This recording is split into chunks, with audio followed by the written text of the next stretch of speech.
बहुत बहुत शुभकामना मेरे प्यारे बच्चों। आज हम 10वां पाठ चल रहे हैं बुद्धि चंद की बुद्धि का कमाल।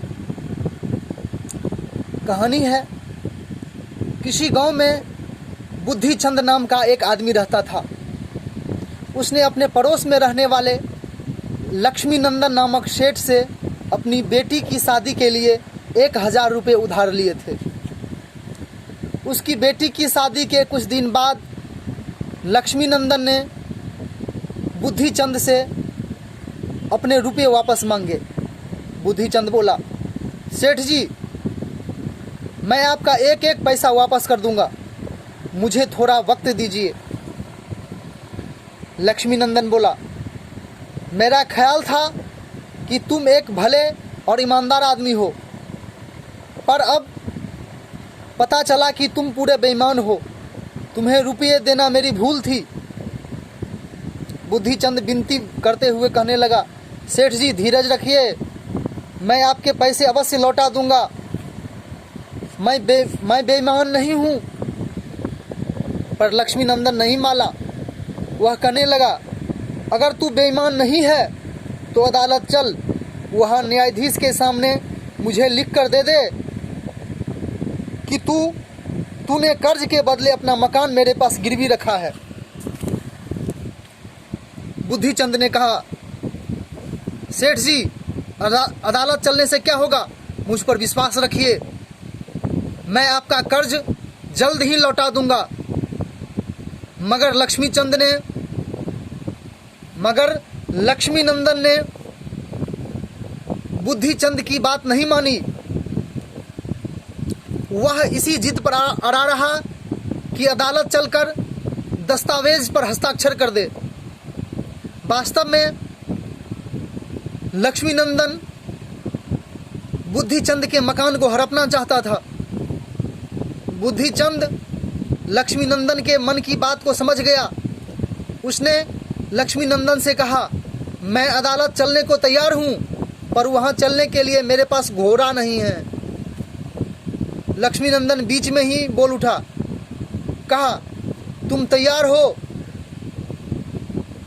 तुम तैयार तो हो जाओ, मैं तुम्हें घोड़े दे दूंगा। मेरे पास अच्छे कपड़े भी नहीं हैं। बुद्धि चंद ने तपाक से कहा, चलो मैं तुम्हें कपड़े भी दूंगा। लक्ष्मी नंदन ने कहा, मगर मैं पगड़ी की व्यवस्था कहाँ से करूंगा? बुद्धि चंद ने मायूस होते हुए बोला, वह भी मैं तुम्हें दे दूंगा। और कुछ चाहिए? लक्ष्मी नंदन ने पूछा।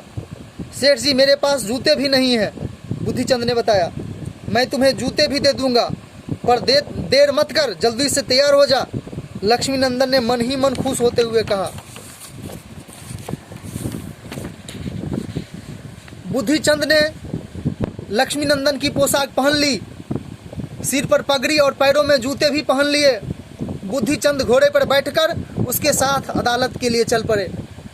अदालत में बुद्धि चंद का नाम पुकारा गया तो वह न्यायाधीश के सामने पेश हो गया। उसने न्यायाधीश से कहा, श्रीमान, सेठ लक्ष्मी नंदन का कहना है कि मेरा मकान और मेरे घर की सारी चीज इनकी हैं। इसी बात पर वे मुझसे झगड़ते रहते हैं और आज जबरन अदालत में ले आए हैं। श्रीमान, कृपया आप मुझे इनसे कुछ सवाल पूछने की अनुमति दें। न्यायाधीश ने लक्ष्मी नंदन को बुलाया और उसे बुद्धि चंद के सवालों का जवाब देने का आदेश दिया। बुद्धि चंद ने लक्ष्मी नंदन से पूछा, मेरे सिर पर पगड़ी किसकी है? मेरी है, लक्ष्मी नंदन ने कहा। मैंने जो कपड़े पहन रखे हैं वे किसके हैं? बुद्धि चंद ने पूछा। मेरे हैं। और किसके हैं? लक्ष्मी नंदन ने हैरान होकर जवाब दिया। और मेरे पैरों में जो जूते हैं वे किसके हैं? बुद्धि चंद ने पूछा। जूते भी मेरे हैं, लक्ष्मी नंदन ने चिल्लाकर कहा। और जिस घोड़े पर सवार होकर मैं अदालत में आया हूँ वह घोड़ा किसका है? बुद्धि चंद ने पूछा। पगड़ी, घोड़ा, जूते, कपड़े सब मेरे हैं, लक्ष्मी नंदन ऊंची आवाज में बोला। अदालत में उपस्थित सभी लोग लक्ष्मी नंदन का जवाब सुनकर हंसने लगे। हर किसी को लगा कि वह पागल हो गया है। अंत में न्यायाधीश ने मुकदमा यह सोचकर खारिज कर दिया कि लक्ष्मीनंदन इसी पागलपन में बुद्धिचंद के घर को भी अपना घर कह रहा होगा। लक्ष्मीनंदन अपना सा मुंह लेकर लौट गया।